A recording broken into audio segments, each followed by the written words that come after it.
It's an honor to introduce our provost, Dr. Michael Amaridis, who is an Advancing Science Serving Society AAAS fellow who has clearly distinguished himself in the field of chemical engineering, an exemplary leader of our institution who leads by example and is, in a sense, can be credited with the great heights that University of South Carolina has gone on to achieve in academic excellence. Dr. Michael Amaridis.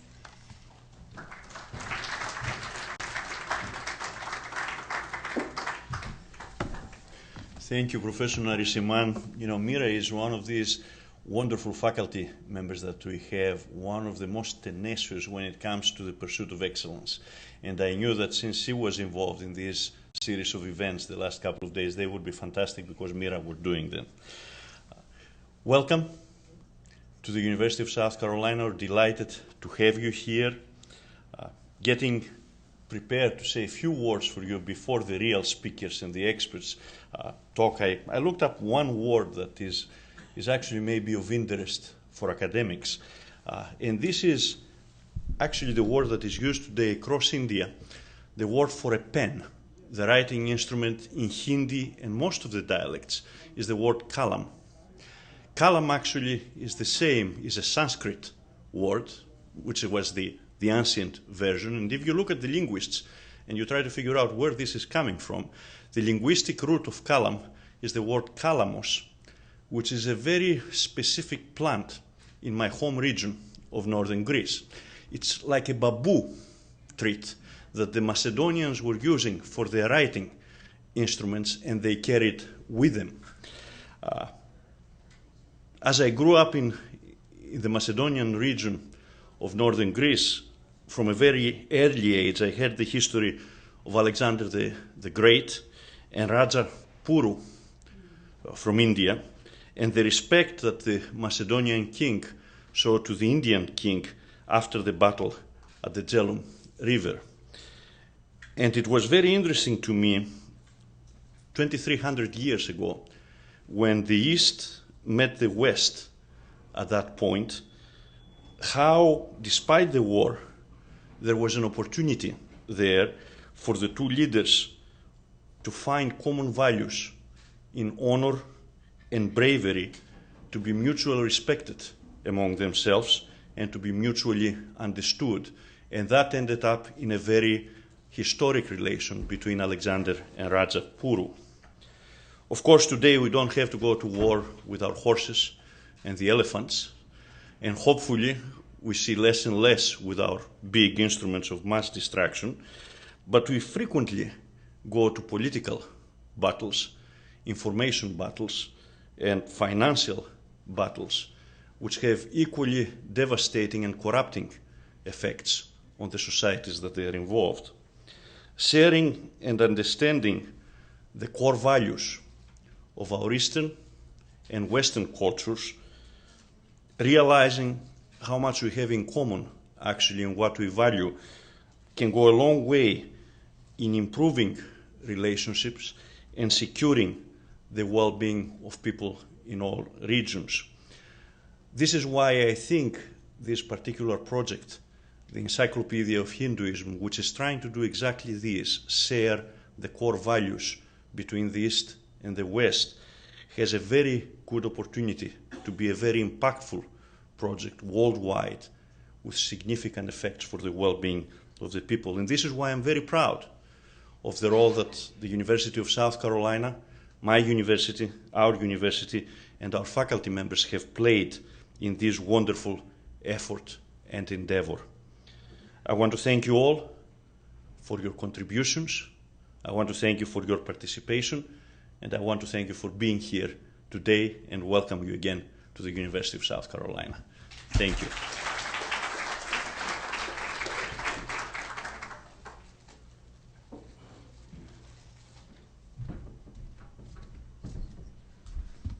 Thank you so much, Dr. Amaridis. Maybe we need to give him an honorary doctorate in Sanskrit for the research that he did. I now introduce Dr. Subhash Kak, who spoke to us briefly this morning, but I'm going to do full justice to his introduction. He's a Regents Professor of Computer Science at the Oklahoma State University in Stillwater. He was educated at the Indian Institute of Technology, Delhi.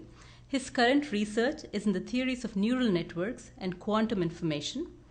He's also worked on archaeoastronomy and written on history of science and on art. He has made the surprising discovery that the ancient Indians knew that the sun and the moon are approximately 108 times their respective diameters from the earth. This knowledge was coded into temple architecture in the 108 poses of Indian classical dance and the 108 prayer beads of the Japamala or the rosary. His work has been showcased in the popular media, including Discovery and History channels, PBS, and in a documentary music called Raga Unveiled. His writings on the philosophy of mind show how recursion plays a fundamental role in the art, music, and aesthetics. The distinguished Indian scholar Govind Chandra Pandey compared his poetry to that of William Wordsworth. This is just incredible to have Dr. Subhash Kak here to speak to us.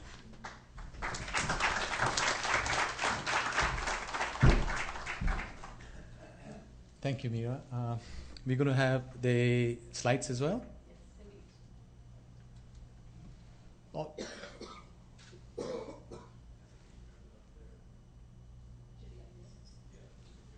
Okay. Although I can do without it, but okay. In this talk, I'm going to talk about science and the Hindu tradition. Now, normally when we look at Hinduism, one's not talking about science. We are talking about religion. We are talking about philosophy. We are talking about other aspects associated with the lived life. Because when you look at any civilizational region, it's the whole complexity associated with how problems of life are confronted. How do you meet with those challenges? How do you look at reality? And to me, it appeared, I was talking briefly earlier on about that there was a ferment in the 80s. Okay, who are we? Or what does it mean to have a specific worldview? And this raised the question, what is the real essence of the Hindu way of looking at reality? And you can determine that essence only if you knew what the cosmology of that region was, or if you separate ourselves from it and go back to the very origins. What is the cosmology of India? In what sense is this cosmology different from our modern, current day cosmology sitting here in America, in the Western world? Because it appears to me that cosmologies make a lot of difference. Because if your cosmology is based on physicalism alone, which I believe is the foundation of how we look at the world right now, things, what we consume, how do we have more of those, and that brings us a lot of pleasure, but it also brings us a lot of unhappiness when we don't possess those things. Is there any other way of looking at reality? So I am going to focus on that rather than history of science in India, because this history, of course, has many interesting aspects, as history of science in other cultural regions. You go to China, China made great contributions, Greece, Rome, Europe, Mayans, everywhere. You know, there were great contributions to astronomy. And so did Indians in astronomy, in mathematics, chemistry, metallurgy. There is a iron pillar in Delhi which has not rusted for 17 or 1800 years. So what did they know about metallurgy that allowed them to do it?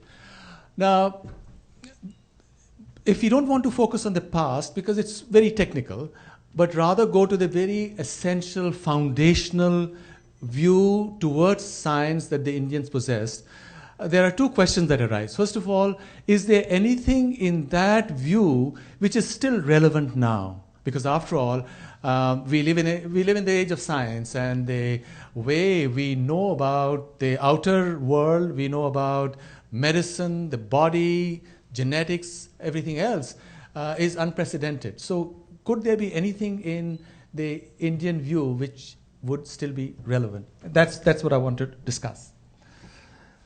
Okay, so I want to talk about sort of less trodden approaches, paths to knowledge of reality and one's own self. Now, in the morning, it was mentioned that there are 6 schools of philosophy in India, 6 approaches, which are called the Indian sciences. And these 6 are like windows on reality. If you were in a cell, in a cube, in space, there'll be 6 surfaces, right? You'll be standing on the floor, 4 directions, and 1 on the ceiling. These 6 schools of Indian philosophy, which gave rise to concomitant sciences, are like these 6 surfaces. What you stand on is your tradition. If you question that, that is Mimamsa. Then you have analysis of language on one side. Logic, which is Nyaya. On the other side is analysis of matter, materiality, which is Vaisheshika, which is Indian physics. On one side, you have creation of both at the personal and the cosmic level, which is called Sankhya. On the other side, you have synthesis, which is yoga.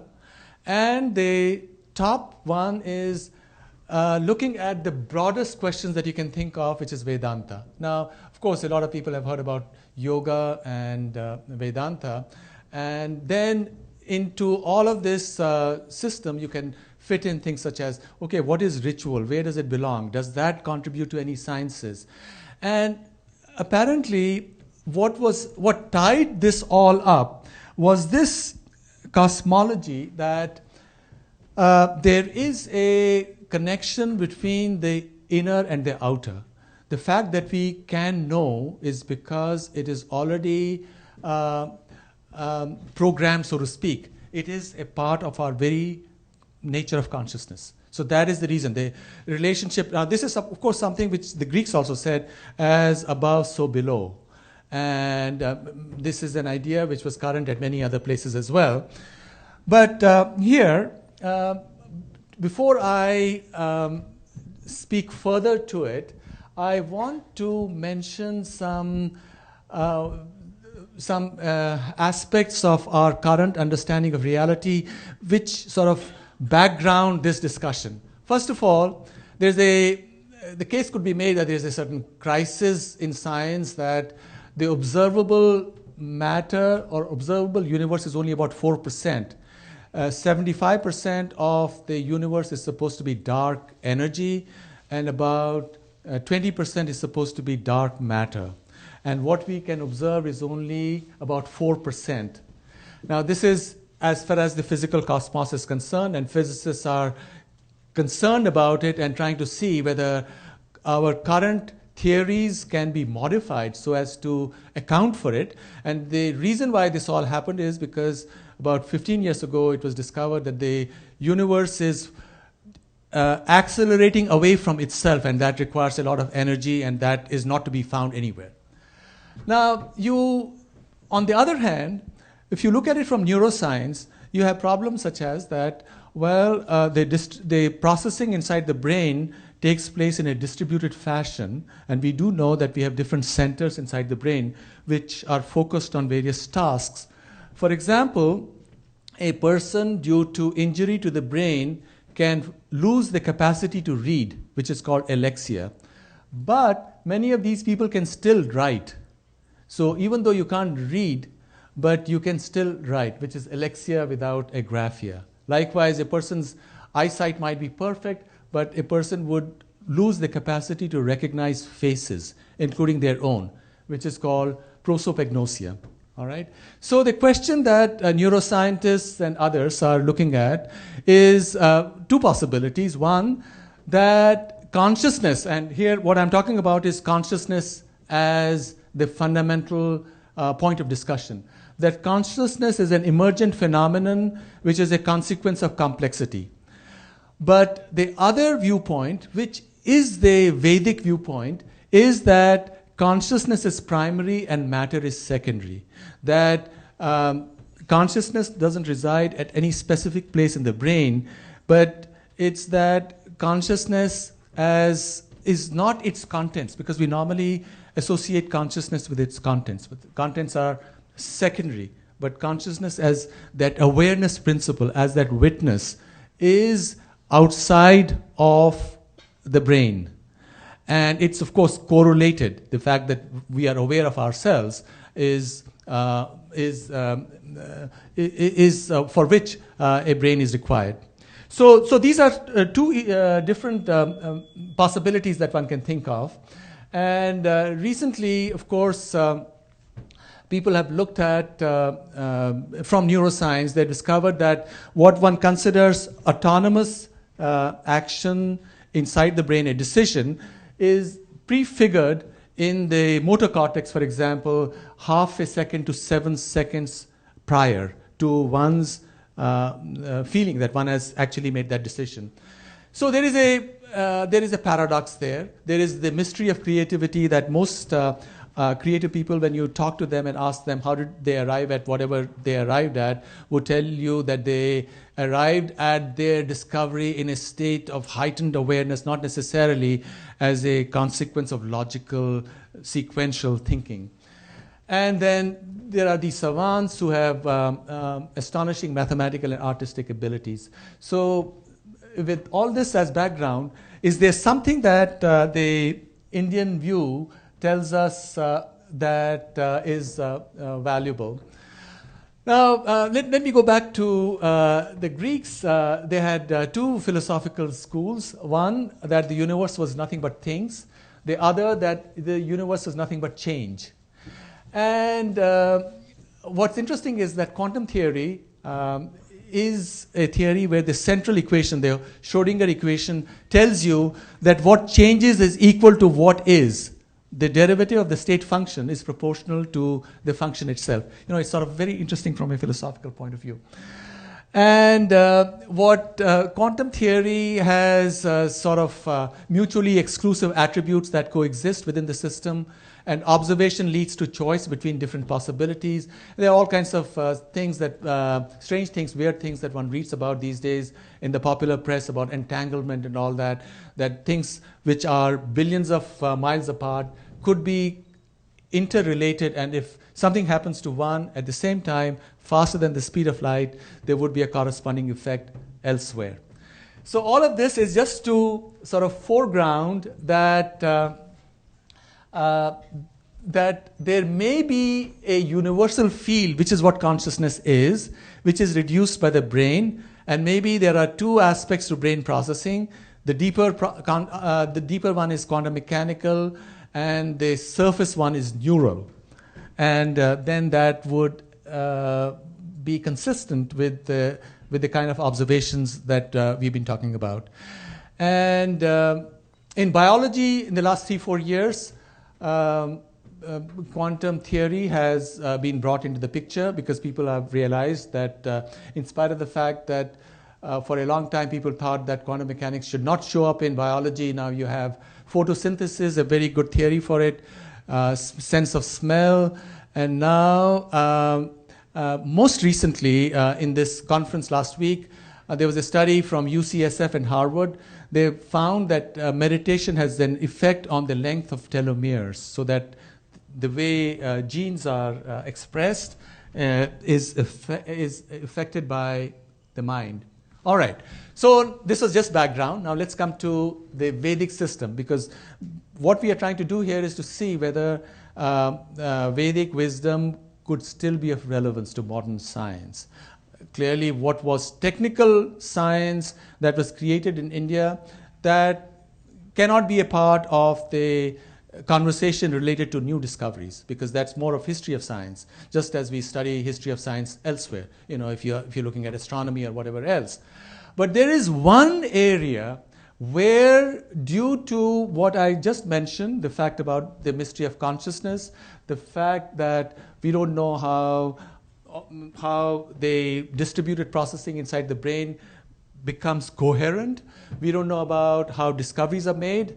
You know, the physicist Roger Penrose in his biography mentions he's the professor of Stephen Hawking. So he mentions in his biography that he made the discovery about irregular tiling when he was crossing a street in Oxford. He was not consciously thinking about it. And in my own case, my discovery of the astronomy of the Vedic times was made when I was reading the New Yorker magazine, an essay by John Updike. And this was an essay on how the apparent size of the sun and the moon is about the same, which is why you have eclipses. And then suddenly something clicked in me for no logical reason. I was certain that it had something to do with the way ritual was made in India.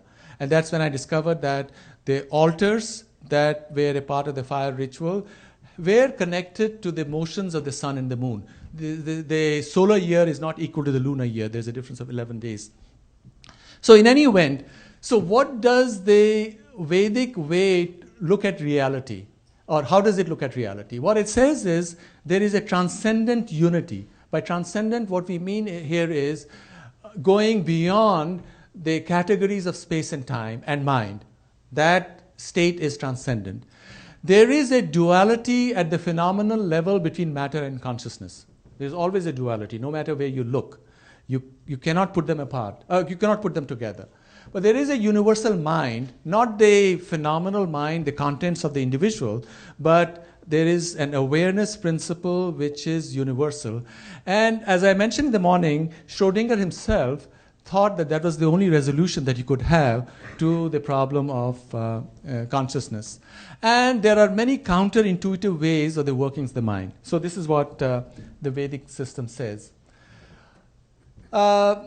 It says, well, there are two sciences. One is the sciences associated with the phenomena that we have, because when we are examining phenomena, we are relating properties of things to other things and the correlations between their relationships. And those can be described in terms of language and through logic, so that is rational. So all ordinary sciences that we study with the help of books would be these rational sciences, and they are objective sciences. And in Sanskrit, they are called apara, objective sciences of things. But then, according to the Vedas, there is another science which is not accessible to language, to linguistic narrative, which is subjective, which is called para, which is the science of the experiencing self. See, ordinarily, our consciousness is projected outside, so we are looking at things, we are looking at the relationship between objects, and we write down these in terms of whatever properties we discover. So those are our ordinary sciences, but we don't have the capacity to turn this gaze on the experiencing self himself. Now, there are three main characteristics of this way of looking at reality. First is called bandhu in Sanskrit, but in English it will be binding. That there is a binding between the outer and the inner. There is an outer sky, our physical sky with its various stars, and then there is a corresponding inner sky of our mind, of our experience. And there is a binding, and it's because of the binding, what we are doing is only discovering what already exists. It's sort of counterintuitive, but it's something which is also captured in a claim which is also attributed to Socrates. Even Plutarch mentions at one place that a mind is not a vessel to be filled, it's a flame to be lit. And that is very different from the idea that, okay, mind is nothing but the contents that are being poured into the vessel, that get as much of information as you can. Perhaps in our post-industrial world, in our knowledge society, where all the information that you want is already accessible to each one of us in our smartphone, this becomes sort of relevant. So it's not the contents, because after all, we can always Google whatever we want, but what is the logic behind all the information that there is? So that is binding. So it's already present. The second is paradox. In Sanskrit, it's called paroksha. And what it says is that any logical system that you might have will eventually be associated with paradox. Now, of course, modern mathematics and modern logic tells us that you have paradox inherent in the way of reasoning itself. The Gödel's incompleteness theorem, even in a mathematical system, there would be certain statements which can neither be proved nor disproved. And in any complex system, you have paradoxes. And in fact, there's a very interesting dialogue in Bhagavad Puran between Narad, a seer, and Yudhishthir, the elder brother of the Pandavas.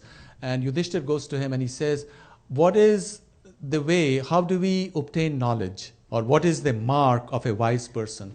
So he says, you study, you train your mind, this and that. But he says that finally, what you do is you realize that whatever knowledge that you had obtained had limitations. It's at that point that you'll be able to transcend on to the next level. So that if you haven't realized what is paradoxical or what is limited about what you know, until that time you really don't know it fully. It's only when you are scratching at the boundary. And this is connected also to transcendence. In Sanskrit, we talked about bandhu, paroksha, and this is yagya. And what it really means is, what transcendence is the other side of sacrifice. You know, a lot of Indian ritual is supposed to be termed sacrifice. But what does sacrifice really mean? Sacrifice here really means is to sacrifice who you thought you were and become a new person. And therefore be born again. So that is all kind of a theatrical thing, a kind of a sacred theater, to be reborn. That is the whole idea. And this is to obtain a new level of understanding which takes you closer to what is para, which is subjective in the sense of universal. And here, of course, the Vedantins use the image of the outer sun being reflected in 1,000,000 different pots of water, and you can see the same sun shine in all its glory. Likewise, the single lamp of consciousness, who is the highest divinity, shining in the pots who are our individual minds. So all of them. Now, it's this binding which gives to biological cycles. It's also in one of the Rigvedic hymns, it's stated that the mind is connected to the moon, the eyes are connected to the sun, and as we know, about 30, 40 years ago, when the science of biological cycles was formed, it was discovered that indeed, if you were to live in a cave, and there were some volunteers which did that, they woke after they had lived for about 6 months, they were adjusting automatically to a cycle of 24 hours and 50 minutes. Because the moon's cycle is 24 hours and 50 minutes. The moon rises 50 minutes later every day. So that we have different clocks in each cell of the body. And there are some which are tied to the moon, there are some which are tied to the sun, and there are many other different types of clocks as well. Okay, and finally, because of all of this, you have the idea of recursion. Now, the idea of recursion has become fundamental to ecology, to biology. You have systems which are in harmony with themselves. And this is the idea of recursion, which is what is fundamental to a lot of Indian art. You know, a lot of expressions of Hinduism were a way of taking the individual, a young person, and then an adult, through paradoxes, perhaps, through other visual forms, to a deeper self-understanding. And this was done even in the representation of gods. For example, Ganesha, whom we invoked this morning, riding a rat. You know, just to imagine an elephant riding a rat. What it should really do is to set a person thinking, what does it really mean? What is the logic behind it? And that was the main purpose. Now here, one of the wonderful things that the Indian astronomers discovered was this recursion, that the sun and the moon are both approximately 108 times their respective diameters from the Earth. And it's true. You can check this. It varies from 107 to 19 or something like that. And what's most astonishing, which modern astronomy has shown, is that the diameter of the sun itself is 108 times the diameter of the moon. Diameter of the Earth. This is wrong. DS is 108 times DE, diameter of the Earth. And it's because of this that their relative sizes are the same, and that's why you have eclipses and so on. And this was expressed in 108 names of the god, goddess, 108 beads of the Japamala, in Natya Shastra, 108 Karanas, 108 pilgrimages, 108 talas, musical rhythms.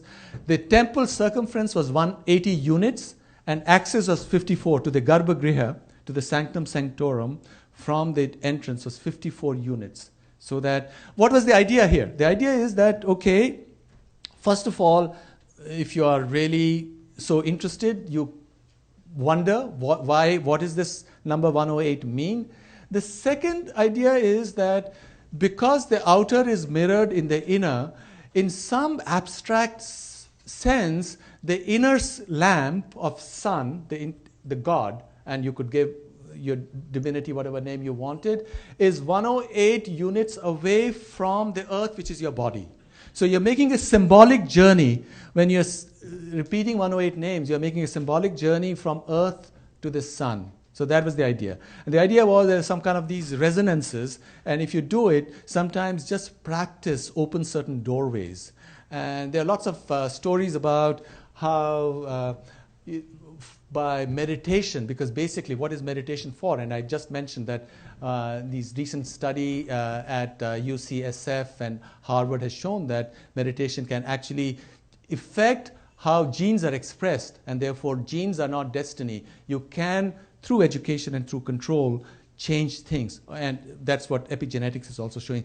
So there are lots of new things which are happening which seems to resonate. We are not here saying that this means a new science which everybody would follow, but rather that the insights of the rishis are quite in consonance with the questioning that modern science has reached, both in life sciences as well as in the physical sciences, where the whole question of how does consciousness arise, and is the view, which seems very radical at one step, is the view that the reality resides in consciousness, that consciousness is the primary thing, and it gets embodied in the physical universe. Is that to be taken as, let's say on pragmatic grounds, as a good starting point, rather than that the fundamental ground is physicality? Because if it's physicality,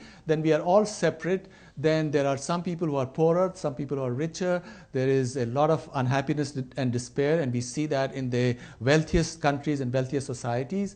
And maybe what we need is to refashion it somewhat differently, if on nothing but on pragmatic grounds. Because as the Vedic Rishi said, you will never be able to find consciousness in materiality. It will always be the missing thing. From the point of view of the mind, the Western view or the neuroscientific view is that it's an emergent, it's like a tree grounded on the left, and there are all of these capacities that you have inside the brain and the mind. While the view of the Vedic rishis was that it's an inverted tree, that there is a single source. And this is something that Krishna also mentions in the Bhagavad Gita. Finally, to conclude, here is a yantra. This is one of the most esoteric of practices that is done in India. It's called Sri Vidya. This is a yantra called Sri Chakra. And what is a yantra? Yantra is an abstract representation of the inner cosmos. You have the outer cosmos, which we know, the solar system, etc. Well, what about the inner cosmos? The inner cosmos is our mind. And if we knew what its structure was, it'll be much easier for us to obtain knowledge. That is the claim. And here is the structure. It's all physical. Now, within it, right in the middle, was an infinitesimal dot. What is Shiva? Shiva represents freedom and the witness. And since it's infinitesimal, you'll never see it. And this brings us back to the statement that the witness or divinity will forever be outside our searchings in the physical plane. And it's sort of relevant for those who are working on neuroscience and mind-body connection and fundamental physics in quantum mechanics, because there we do have to bring in observer at certain stage, that if you cannot construct in principle a theory of consciousness based on things, then perhaps what is still possible, and if it could be done, it will be a revolutionary thing. It could be done by looking for its trace. There is a lot of stuff in physics which is not done directly. You can't see things directly, but you can look for traces of the fundamental phenomenon. And if it could be done, that would be fantastic. Now, there is a certain theory. Now, of course, one would say, if consciousness is always apart from matter, this is the matter-consciousness duality, then how can it have any influence? How can it mean freedom? Now, there is a theory in physics, it's called quantum Zeno effect, and its founder or its discoverer of this theory is our very good friend George Sudarshan, who used to attend all the Vedanta congresses, professor at University of Texas. According to quantum Zeno effect, and this is quantum mechanics, you can change the trajectory of any system just by observation. And just by observation, you can guide it to wherever you want. And there is a philosophical school in Indian philosophy called Drishti something, which says precisely the same thing. And therefore, in principle, we do have a lot of parallels. Some of them are suggestive, some of them are sort of qualitative, but there are enough details within also which sort of point to us that possibly when it comes to the frontier of consciousness, there are lessons in the Vedic tradition which will remain of great value, and they would be of value not only to science but also for us to live our lives by, and also how to, on pragmatic grounds, to order society. Thank you.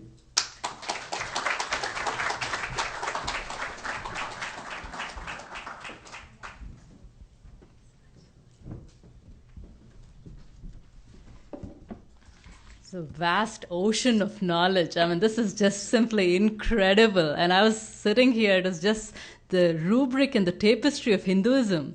And the contributions that all of you have made in terms of, studying this and letting the world know. Gratitude, utmost gratitude. I mean, you clearly have, gems sitting here. I can only imagine 1,000 gems who have contributed towards the Encyclopedia of Hinduism. And I think, Bob, we should get them for Carolindia. Different time points. It gives me great pleasure to introduce our Vice President of Research and Carolina Distinguished Professor, Dr. Prakash Nagarkatti, who's an outstanding researcher and also the Principal Investigator for the CAM Center, the Complementary Alternative Medicine Center, a prestige very few institutions in the United States have. He has truly raised the bar for research at USC.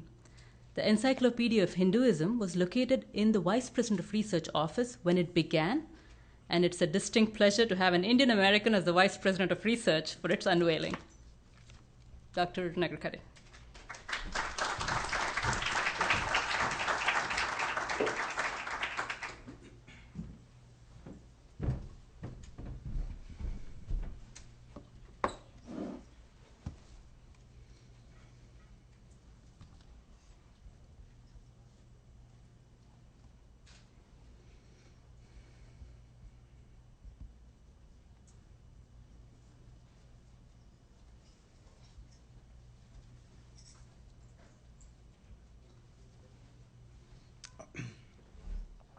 Good afternoon.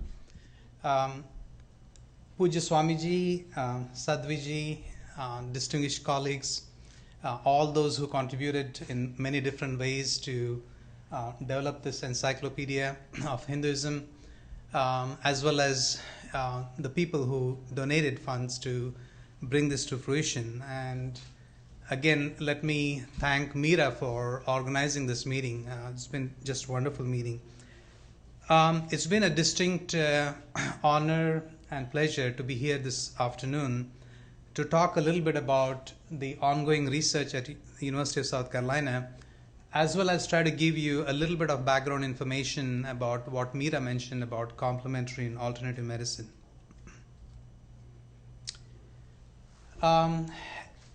Just a brief overview for those of you who didn't know that University of South Carolina is the only university in the state of South Carolina to have received the highest distinction of being ranked as a Tier 1 research institution by the Carnegie Foundation. And our faculty generate about $238 million in research funding to do research activities in various areas. But something that is of going to be interest to the audience over here, I decided to focus on, as Meera mentioned, about complementary and alternative medicine. Now, for those of you who didn't know that most of the research in health sciences in the United States is funded by the National Institute of Health, which is a federal agency whose budget is about $32 billion that helps to do research on various aspects of diseases. And one of the branches of the National Institute of Health is what is called as the National Center for Complementary and Alternative Medicine. And so this is a federally funded institute by NIH. And what it does is it supports research in Ayurvedic herbal medicines, on yoga, meditation, and a wide array of medicines that are typically considered as complementary or alternative. Now, interestingly, University of South Carolina hosts two of those national research centers for complementary and alternative medicine. And I would say that perhaps our university is the only one in the entire US that has two of these centers, one for $10 million and the other one for $6 million to pursue research on complementary and alternative medicines. And one of the focus areas in these two centers is to look at the effect of various Ayurvedic plant-based medicines on inflammation. Now, why are we studying inflammation? Again, most of you have heard about the term inflammation. It is considered right now as the underlying cause of most of the clinical disorders. Particularly chronic inflammation has been shown to lead to certain types of cancers, cardiovascular diseases, neurodegenerative diseases like Alzheimer's, Parkinson's, autoimmune diseases from arthritis to lupus, multiple sclerosis. There are about 80 different autoimmune diseases. Obesity, diabetes, and all of these diseases, you have inflammation or chronic inflammation as the trigger. And why are we trying to study plant products is because almost 1/2 of all the pharmaceuticals are derived from natural products, as you can see the list over here. And the Western medicine and Western civilization also is beginning to realize that there are some, antioxidants as well as natural products that are very good at suppressing inflammation, and therefore a lot of people are also going towards more vegetarian diet as well.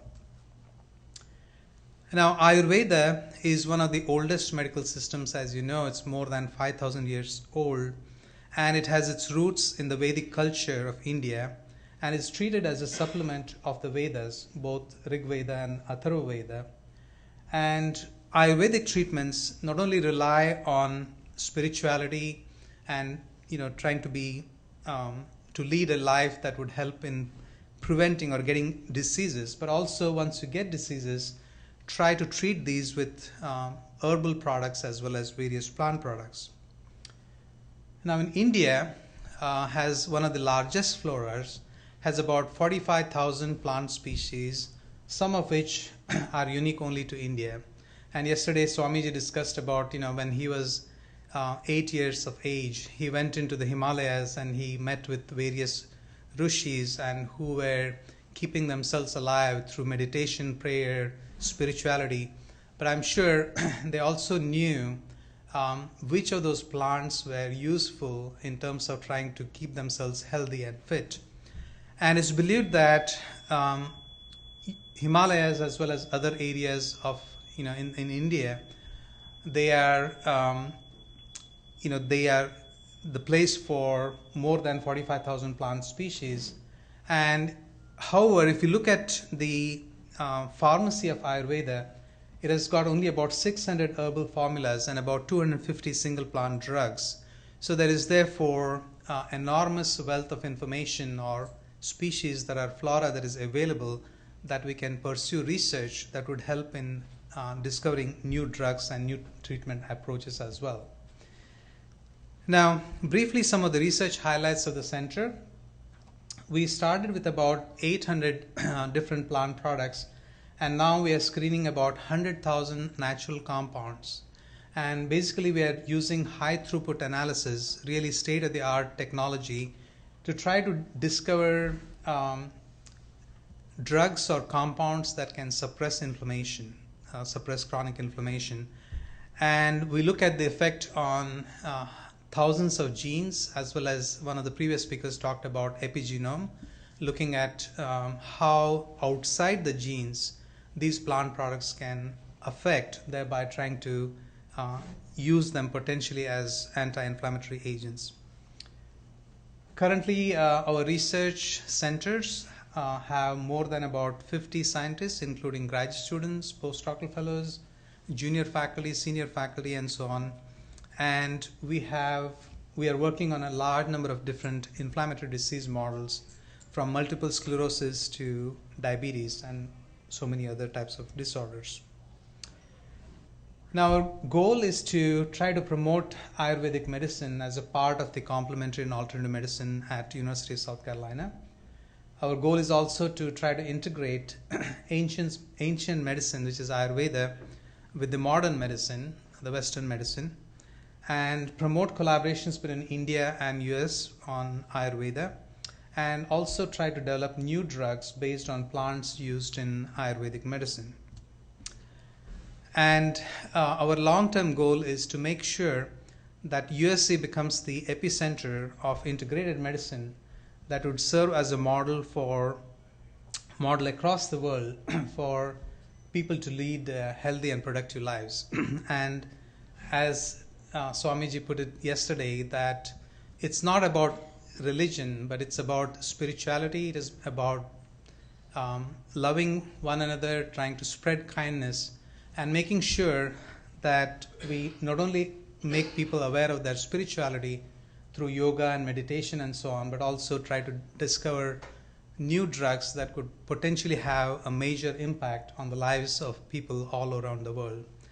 And I'm so appreciative of the fact that you all have come here and selected USC as a site for completion of this project. But I would say that this is only a beginning of the collaboration between your institution and USC, and with the support of Dr. Pastidis and with your blessings and the support of all the people who are here as well as elsewhere, I think we can take another step towards starting a new journey in which USC could serve as the epicenter for integrating medicine that is practiced in the East and the West in the interest and the welfare of the people all over the world. Thank you for the opportunity, and once again, I really appreciate you coming here and blessing University of South Carolina. Thank you so much.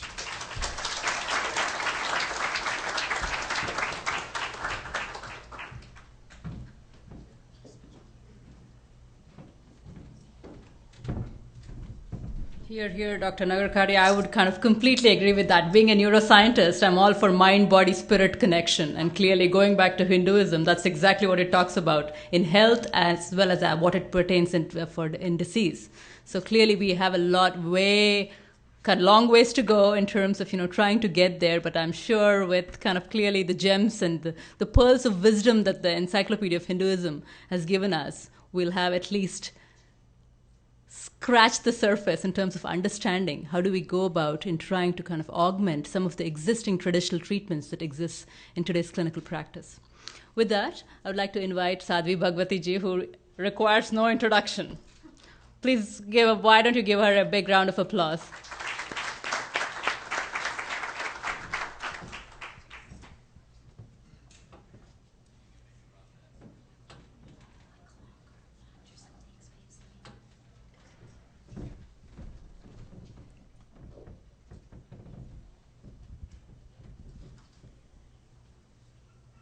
Param Puja Swamiji, all of our beloved scholars, the pillars of the Encyclopedia Project, our trustees, our donors, those of you who have really laid the bricks, not just laid the bricks, but who have been the bricks in the completion of this encyclopedia. Dr. Carl Evans, whose name I neglected to mention this morning when I was talking, I apologize. It's such a wonderful joy, as I mentioned earlier, to be here today. For this particular session, which Miraji has asked me to speak for a little while, what I want to do is, instead of talking about the encyclopedia itself, although I will try to end early enough that we have questions, so of course, if anyone has questions about that, feel free to ask, but to talk briefly about some more practical aspects of the Indian spiritual tradition, from a personal level, from the level of all of the people I see who come every day, every month, every year, from so many countries abroad to India, to not just be taught, but as Puja Swamiji always says, to be touched and to be transformed. With volumes as vast as an ocean, it's impossible to sum it up in a few minutes, but I want to just talk about a couple of aspects that, to me, as someone who was neither born and raised in the Hindu tradition nor has an academic background in the Hindu tradition, that have made a very, very deep impact on my personal life and that I've seen impact the lives of so many. The first one is the idea that God lives within everything. Hinduism is the only spiritual culture that I'm familiar with in which everything is revered, not because it was created by God, but because it was created of God. One of the most famous lines, the first line of the Aishupanishad says, Isha vasyamidam sarvam, yat kinchat jagatyam jagat. And it means everything in the universe is pervaded by God. There is nothing that's not pervaded by God. No one and no thing. And what is so phenomenal about that on a personal level is it really changes the entire way that we live. Most of us live our lives in boxes, and this is our career, and this is our school, and this is our family, and this is our enjoyment time, and this is our off time, and this is our temple or church or mosque or spiritual time. These are our spiritual people, these are non-spiritual people.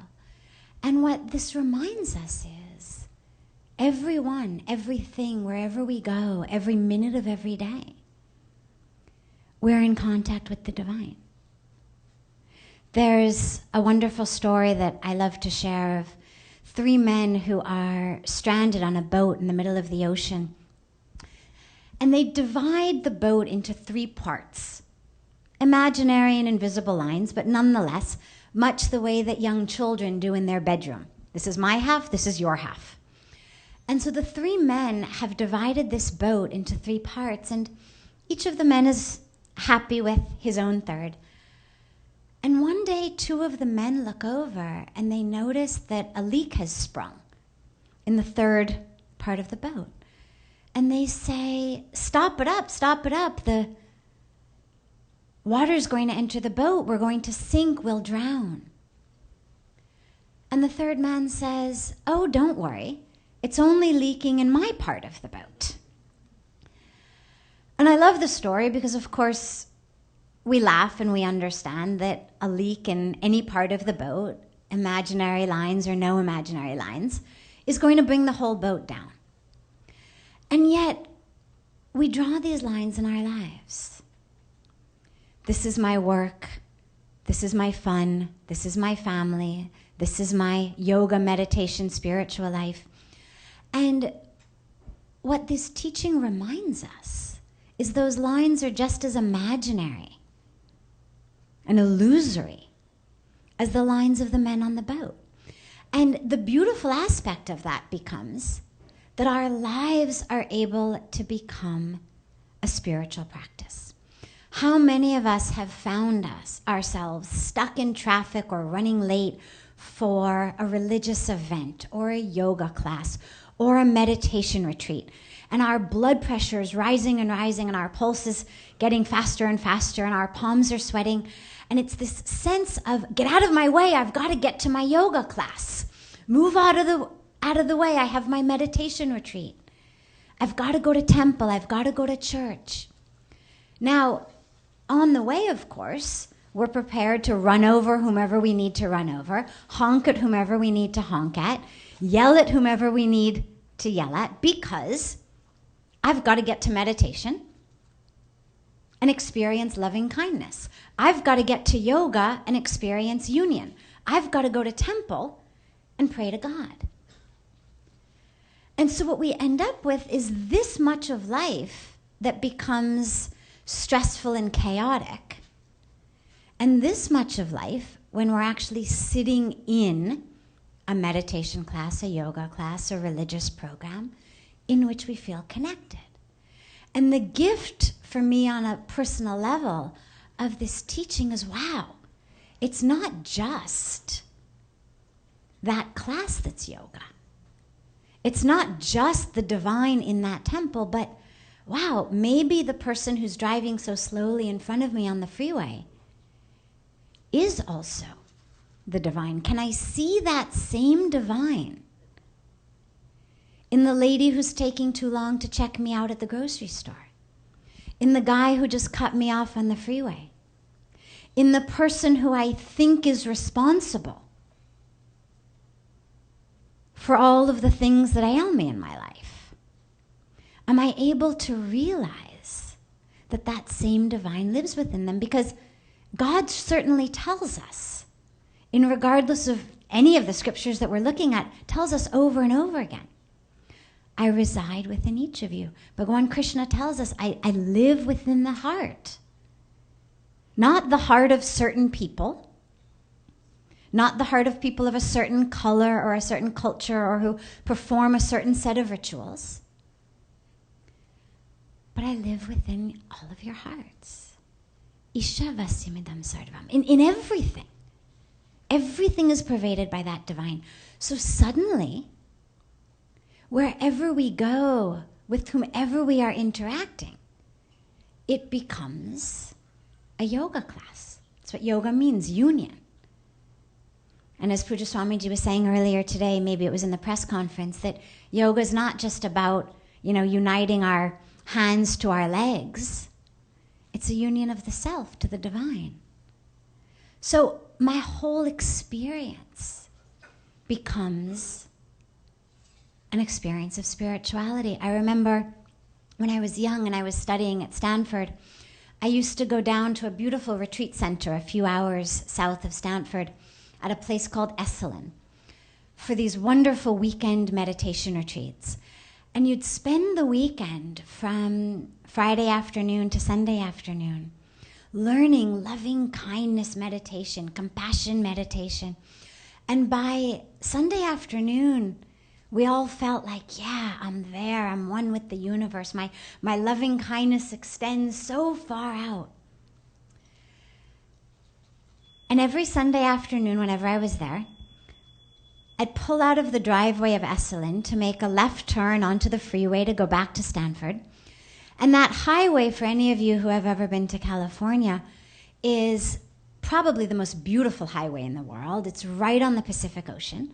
But it's a winding, winding mountain road with sharp cliffs on one side and the mountain on the other.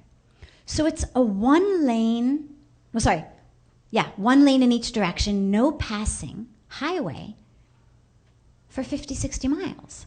And as I'd turn out of the center to get back on the road to go back to university with a full weekend's worth of homework and studying to do on Sunday evening before Monday classes, inevitably, within the first mile or two, I'd find myself stuck behind one of these RV trailers. And they'd be going, 7, 8, 9 miles an hour. And there was nowhere to pull off. And they wouldn't pull off even if there were. They wouldn't speed up.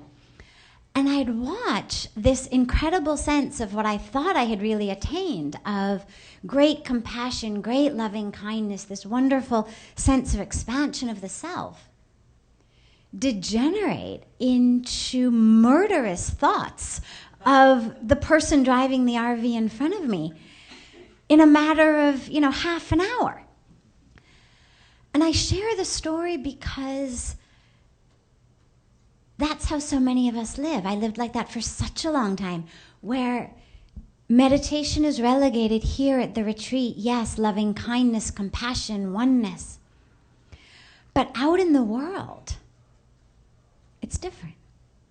And what that teaching reminds us is no. My meditation is at the retreat, but my meditation is also on the highway.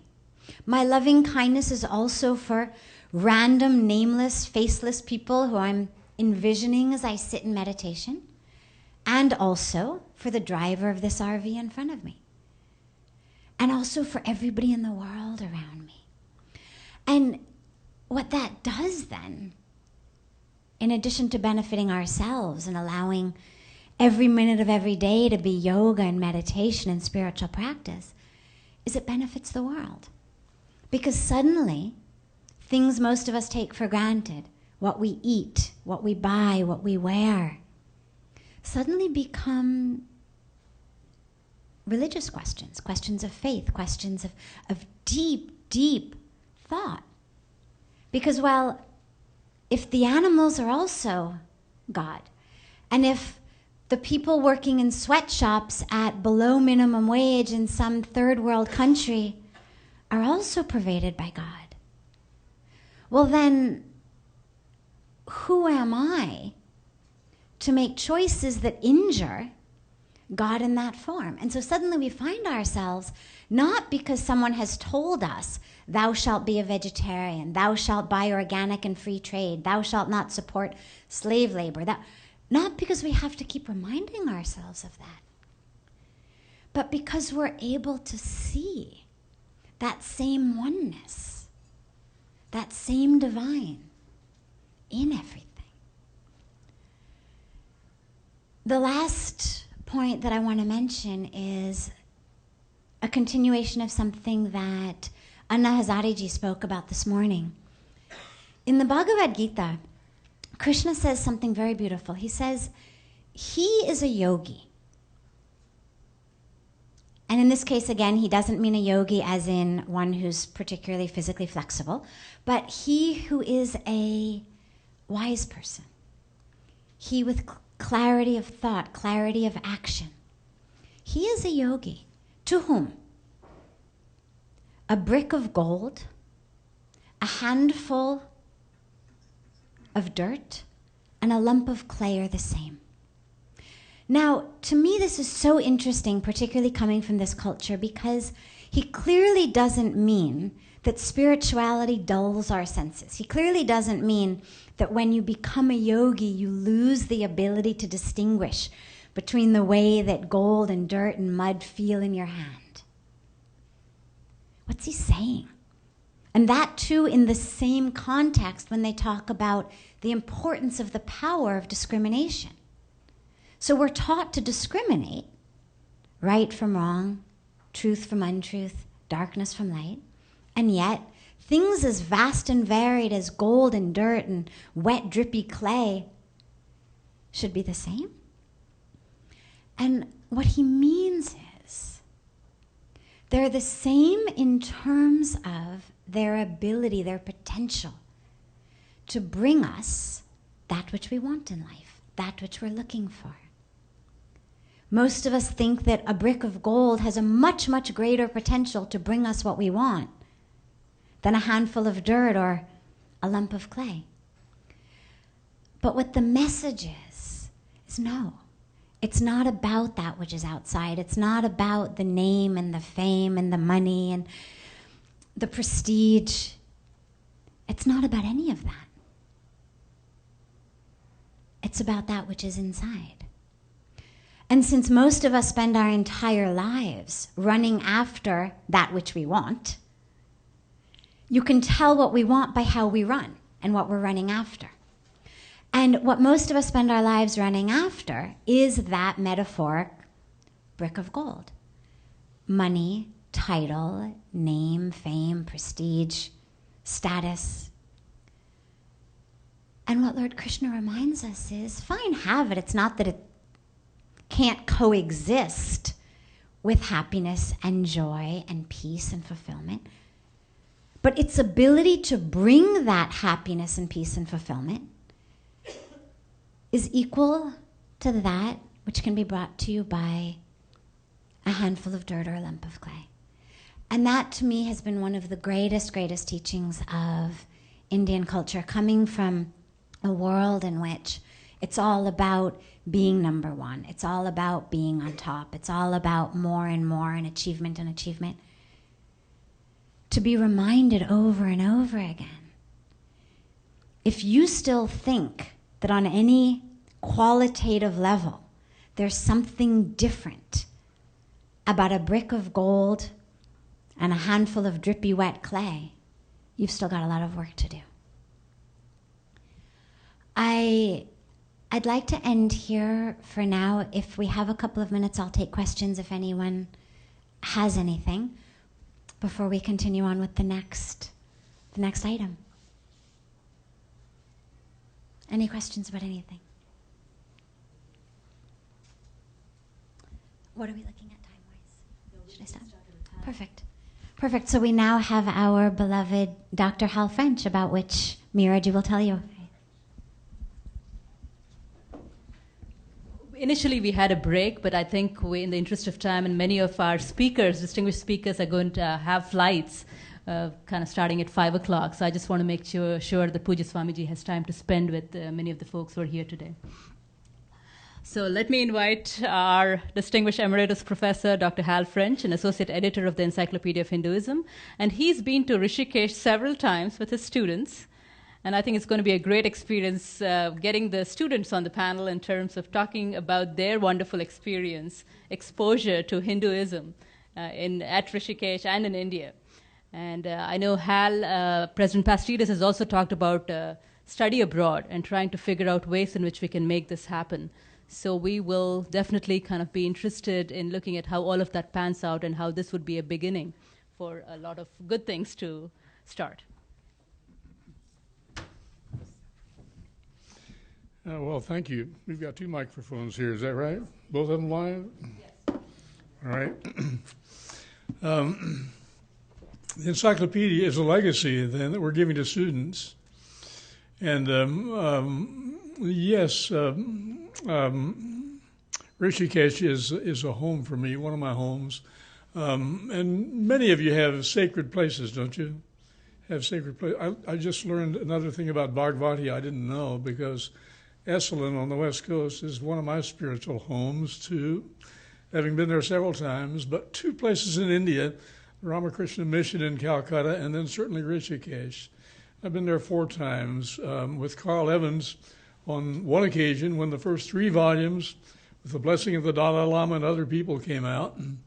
And we tracked the publisher down so we could see those volumes. That was meaningful for us. But then again, a year ago, in May, with a group of about 14 students. They were all sharp students, and I issued an appeal if a few of them might be able to share with us this afternoon. And there were several that could have, but some were out of town. They've graduated. One is in graduate school in California, just missed, and a few others, but 3 stellar students are here with me today, and I want to introduce them. First one up, because she has a class, I think, pretty quick, is Sarah Kozlov. Sarah and I had some good discussions about her interest in different things, artistic, dance, other things. en route, and she's from Texas.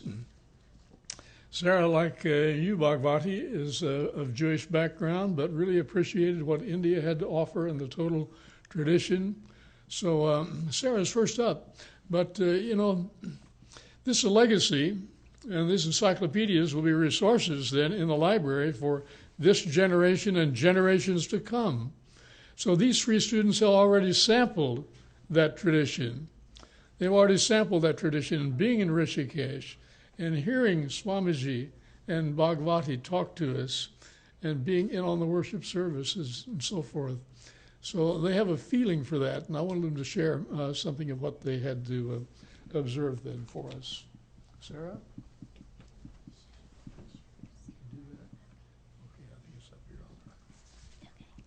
Hi, sorry, I have some pictures. I'm gonna share.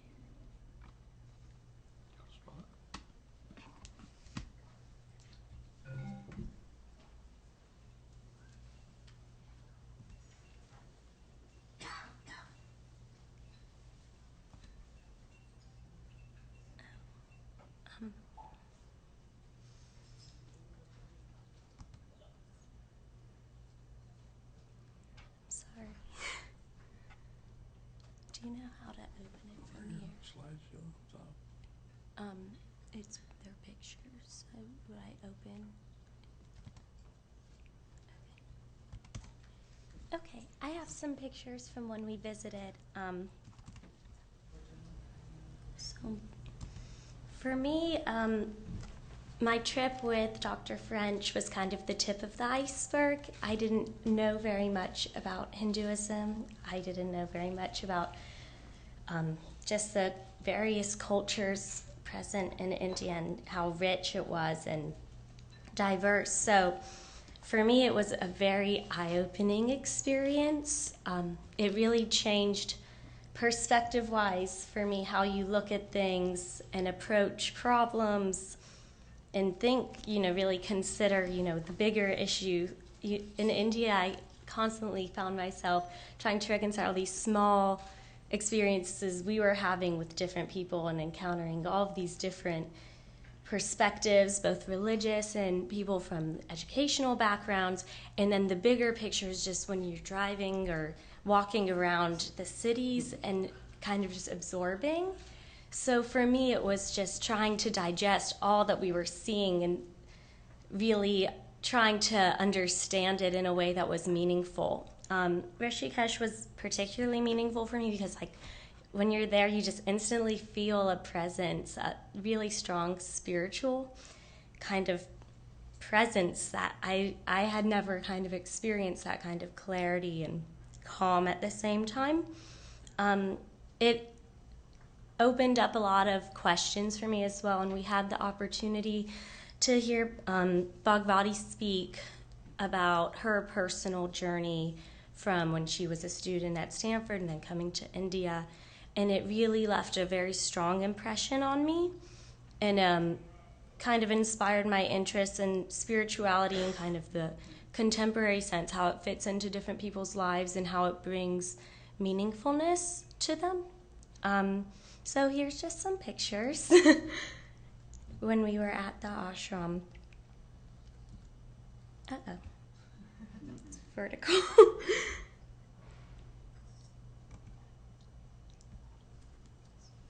I don't know if that's going to work. It's a perspective. Yeah. And then, I'm so sorry. This is when we went just kind of wandering around. It was just everywhere you looked, there was something visually quite stimulating and also so much substance. I found myself constantly wishing, I wish I knew the story behind this or the reason that these traditions exist. So I'm really excited. It's so thrilling about the encyclopedias. There's a resource readily available, to answer those kinds of questions. So thank you.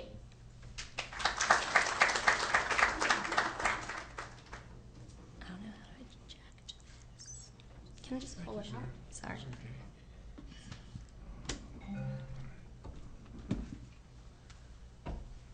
Each of these three people has caught the travel bug, and Sarah was in Paris this summer. The next speaker will be Mackenzie Sunday. Mackenzie had been the year before that with me in Greece. And since then, this last year, she spent some time in New Zealand. So once bitten by the travel bug, it continues to infect you. And that's the case. Mackenzie, I don't think is showing slides, but if a picture is worth 1,000 words, then if she has 10 pictures that she's not showing, then she's going to talk for 10,000 words, okay? Mackenzie.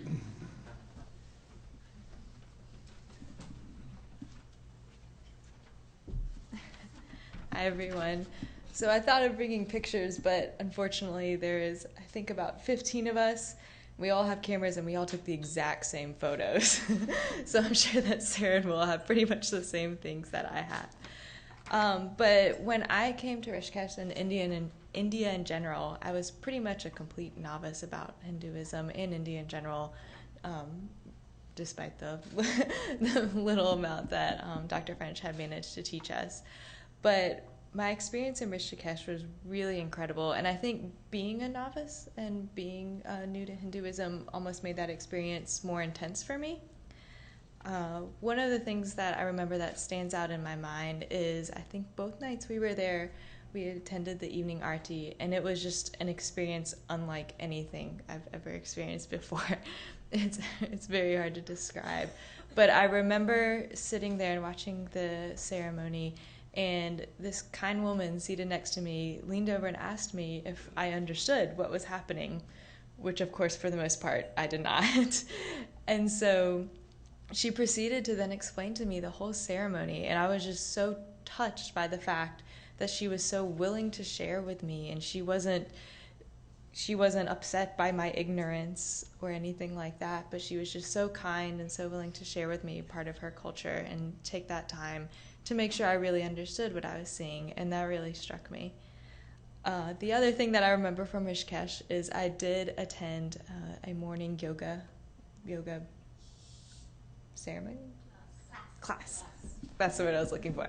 A yoga class, and it was very early in the morning. It takes a lot for me to get up at, I think, 4:30 in the morning, but I did it, and it was unlike any class I've taken in the U.S., but it was so amazing. I really enjoyed it, and I wish I could take another class like that, maybe find one in the U.S. that was more like that. But both of those experiences were really things that I'm so glad I experienced, and I'm so glad I had the opportunity to experience, and I hope that the encyclopedia can bring some of that knowledge to people over in the U.S. and elsewhere in the world.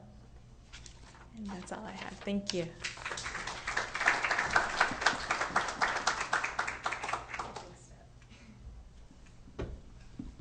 Well, it was a little bit less than 10,000 words, wasn't it? Thank you, Mackenzie. And Will Tornes is next. And Will had 2 classes with me before he went on this trip, Psychology of Religion and on Hinduism. So he was sort of prepped for it in a special way. He's also vegetarian. Is that still the case? Still the case. So you like Will before you've met him and heard him. But I think he was prepared then to enjoy both the cuisine, spiritual and literal, when we came to Rishikesh. So Will share with us then.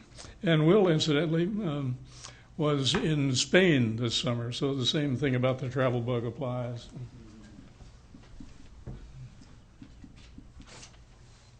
Well, thank you. I want to thank Dr. French for allowing us to speak today. I have a few pictures as well, so I'll just pull those up really quickly. When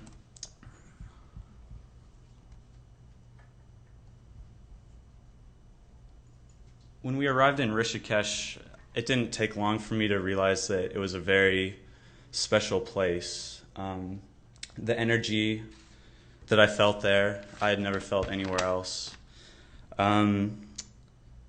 It's peaceful and it's beautiful in so many different ways. And I think the small amount of time that we were there inspired me to want to come back someday.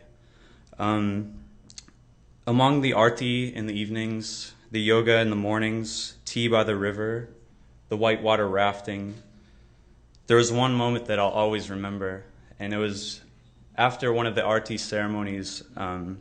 We joined a small group with Swamiji and Bhagavati Ji in the Jaupadi. Is that Jaupadi? Yeah.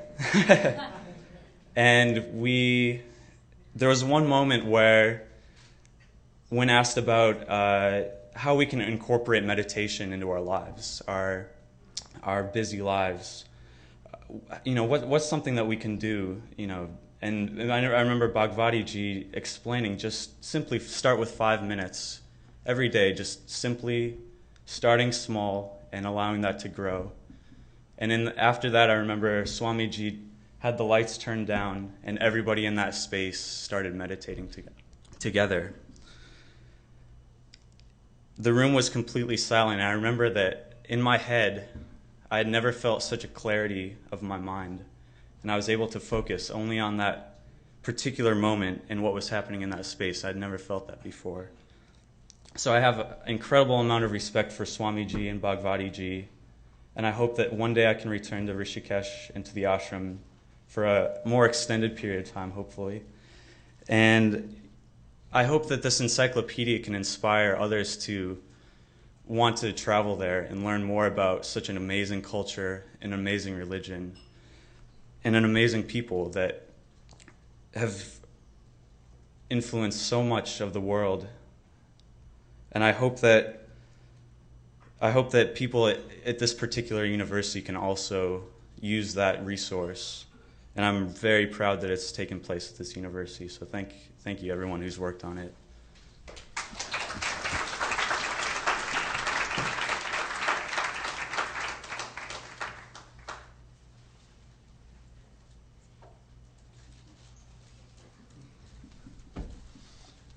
Well, I maybe want to do both, 10,000 words plus pictures. But we'll see how that works. In any case, this is a gathering today which celebrates, of course, the encyclopedia, but for me it celebrates this university too. Because each university would aspire to entertain academic freedom, of course. And I've felt that very much in the 41 years I've been here, still teaching in what I call failed retirement. But it isn't just academic freedom that I've felt here, but academic welcome. Welcome to many winds of truth that blow through these doors and windows, and many that abide here and fill our library and help to fill our classrooms. This is a tribute and a celebration to what this university is, and I've said many times I love this place. Been a good place to live and work, and many others I think feel that same thing. So I'm proud that the university has hosted this and continues to host other important things then in our experience. Will help me insert this, will you? Be sure I've got the right spot. Do you have the? Yeah, here we go. I think the presentation's on here. Okay, right here, is that right? Yeah. Did you want this? That's it, yeah. Okay. Slideshow. Mm-hmm. Right, got it. There we go. Right, this was an honors Maymester. We called it Treasures of India North and South. And the specific places aren't circled there, but let me just point them out with my pointer. We landed in New Delhi and then went on up to Rishikesh and then down to Agra and then way down south to Kochi and then to Madurai, which is on the place here, and then to Mumbai and home. So that was our route. And Rishikesh, before we went, I asked the students what place they were looking forward to most, and most of them said Rishikesh. Which said something about the spiritual character of these students, I think. But then after we finished, almost all of them said that their favorite place was Rishikesh. So we were able to imbibe something there that was really unusual, and I've valued that a great deal then. In the time since that. Well, let's see, I need to move this to the next one. I forget which one of these. That's it. I think if you just hit the space. Yeah, landing in the New Delhi airport, May 7, 2012.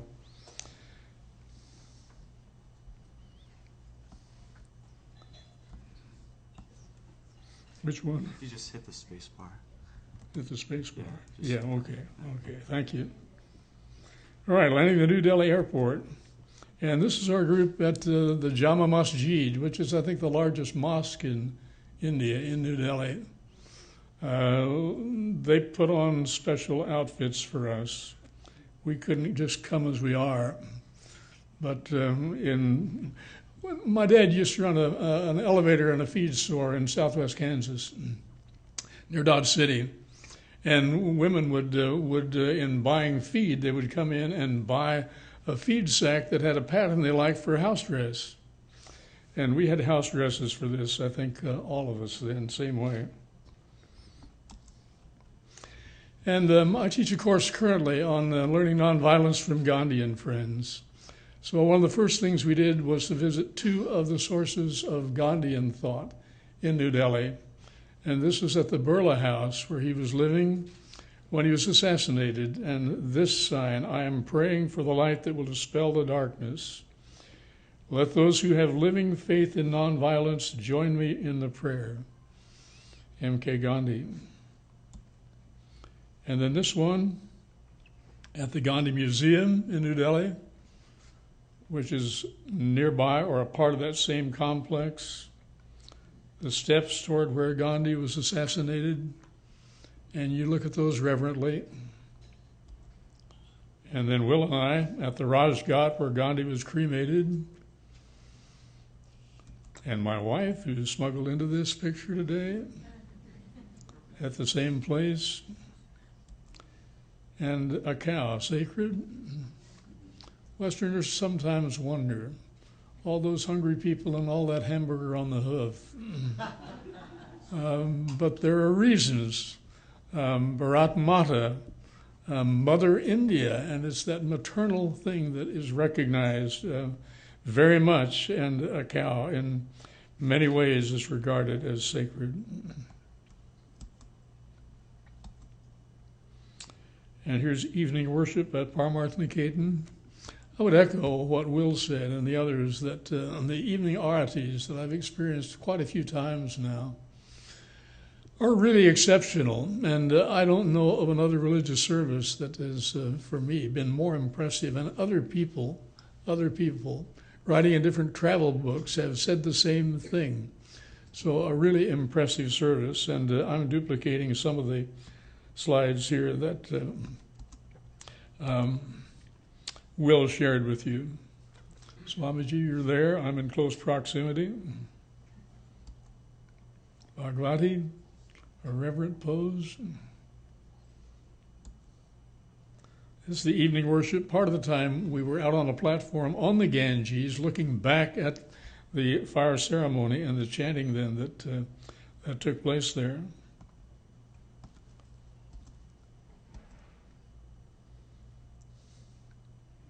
Getting ready for the ceremony, and the fire is being lighted down below, and you'll see people out there, and the statue of Shiva in the background.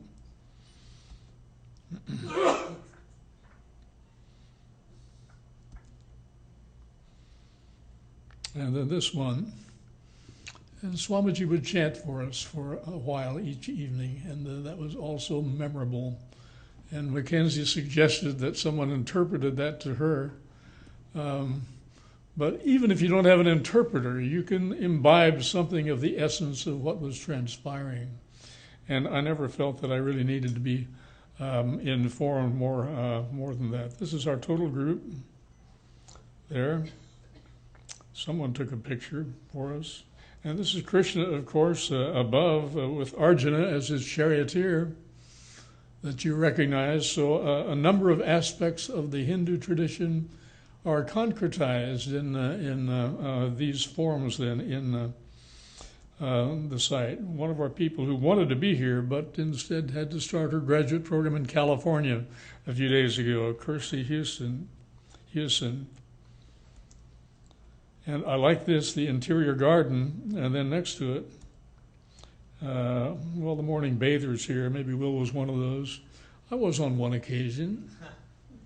And when I got out of the water, I had a towel with me, started to dry myself. Someone said, "It is not efficacious unless you let the sun dry you." I didn't go back in on that occasion. And we did some Tai Chi. Is that okay? Was that legal? To incorporate some other elements of another tradition with that there. And it was meaningful for us, perhaps, facing the Ganges. You see Sarah on the left-hand side there. And some of the others, Mackenzie's the second from the right. I think Will's in the background, out of sight. Maybe he was taking the picture. And this one of the times I was there, a monkey went atop of the statue. And another time, a dog was there. And both of them felt apparently that they belonged, which was fine. And I love this slide. Lord Krishna taking water from an untouchable woman at Rishikesh ashram. And if you know the story from the New Testament, how Jesus takes water from the well, takes it from a woman that is of questionable character, and the same way, this echoes that out of another tradition, doesn't it? So Krishna taking water from an untouchable woman at Rishikesh. And then, Rishikesh is called what? The Queen of the Yogas or something like that. But there's also another word that some of you know, not yoga, but also boga, which means enjoyment. And my students are kind of into that. Are you surprised? So in addition to the couple of days that we spent at the ashram, there was an advertisement that said you can do whitewater rafting above on the Ganges. So we were kind of up for that. And you'll notice this fellow on the right can't fasten his life jacket properly. I think he got that straightened out before we got in the boats. But at one point, all of us were told, out of the boats, out of the boats. So all of us got immersed, literally, in the sacred waters there then. The Ganges, by the time it emerges from the holy Himalayas, flattens out in the plain there, but above it are some really pretty good rapids. And we enjoyed that as a part of it. Bhagavati, Swamiji, have you enjoyed those rapids? Haven't done that. I'd recommend it. My students would recommend it, I think. And if you want to see another one, this was really cold. But in Japan, I was in England last week, and one of the Shinto priests from Japan told about the spiritual exercise of standing under a waterfall and meditating and chanting there. I didn't chant much, but I stayed a little long enough to get chilly a little bit. Cold water there, but all of us emerged then from our soaking in the Ganges. And this is a foretaste of what we saw there. So yoga certainly in Rishikesh and other spiritual adventures while we were in India. But the boga was there. We had a good time, and unapologetically, I think, a good time. And the students bonded with each other, maybe unlike any other group that I've taken. My wife, as I've shown you, was with us, and it's a privilege. I've taken study abroad groups 7 out of the last 8 years. It's been fun. But maybe partly because of the place that we went to and because of the depth of the insights that we gained then from a place like Rishikesh and with people like Swamiji and Bhagavati. So thank you. I want to share something of what these students gained out of it and what future students, I think, will gain from perusing the encyclopedia and maybe finding ways to get to India and perhaps Rishikesh. Thank you.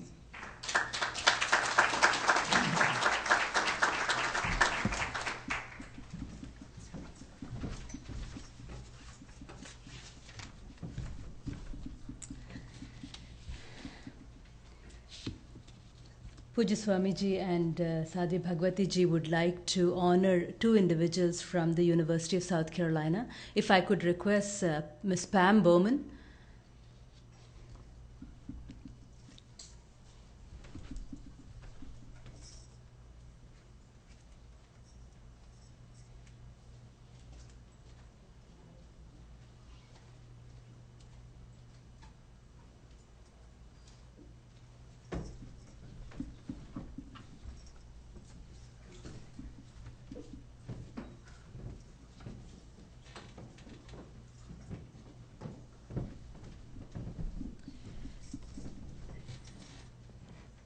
Swamiji mentioned this morning when he was speaking about the analogy of an oil lamp and how we say, oh, the lamp brings light. But actually what really brings the light is the oil and the wick.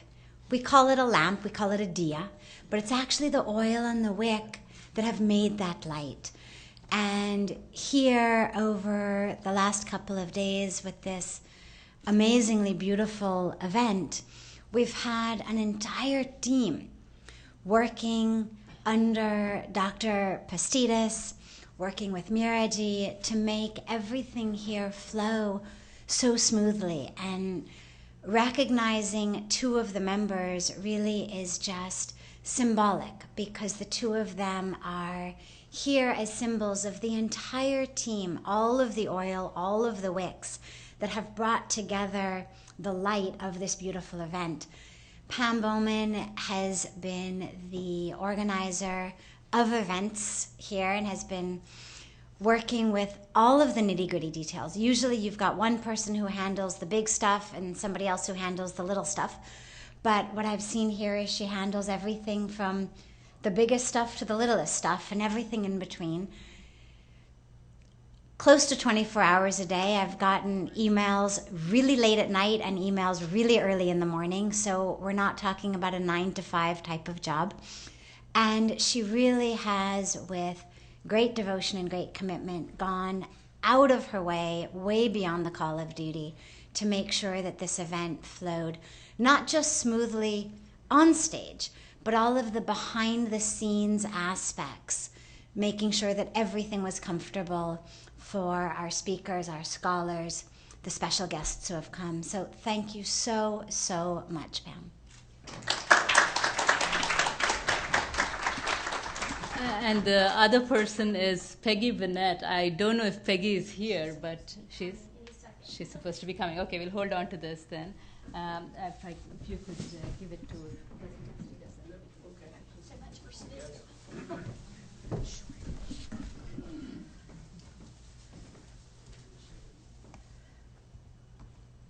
While we're here, though, I don't mind telling my beloved sister, nobody works under me, I hope.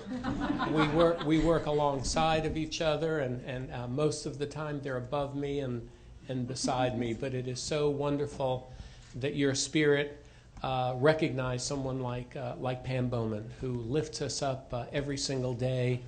My wife Patricia is one of these people. I often say that in the morning she winds me up, points me in the right direction, opens the door and gives me a little push.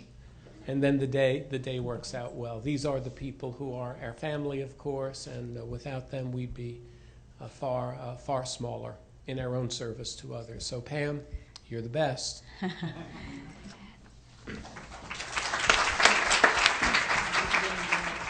I would like to take this opportunity to thank His Holiness Pujya Swami Chidanand Saraswati Ji, Sadhvi Ji, the various scholars who are here, donors, other contributors, for giving the world this great gift. We do miss Dr. Sheshgir Rao and Dr. Kapil Kapoor and others. A sincere thanks to President Pastidas, the various divisions of USC, who I clearly have on screen, special events Pam Bowman and her team, media relations Peggy Bennett and group, the University Technology Services, I know Joe is here, Matt is here, catering services, Derek Tidwell, the Capstone folks, Hotel Rick Patel, we are very grateful for him for the rooms, and Jennifer Bowling, Art Decor, Aruna Dasgupta, the lovely kind of rangoli that you see and the peacocks that you see. The video production for Sare Jahan Se Acha and Vande Mataram was my nephew, Rohit Raman, who is a 14-year-old from North Carolina. Campus security, financial support that we've received for this program from the Office of the Provost, Vice President of Research, Vice President Provost Academic Initiatives, Walker Institute, as well as Religious Studies, and the Carolindia co-chairs, Bob Cox, as well as Bhavana Vasudeva. If everybody would now please stand for the national anthem.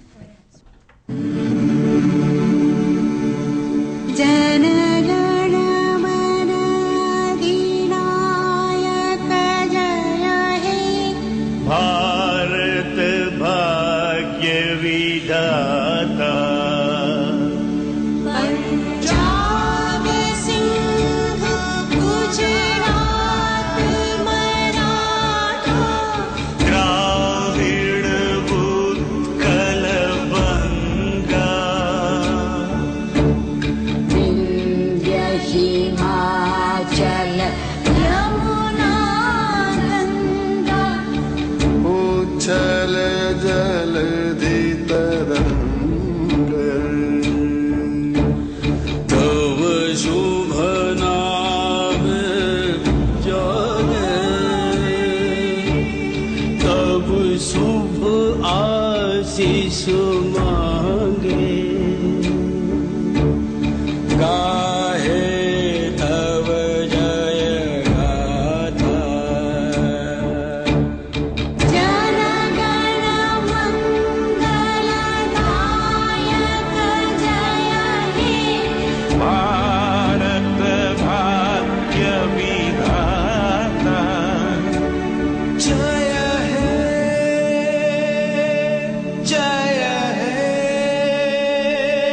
जय हे जय जय जय जय हे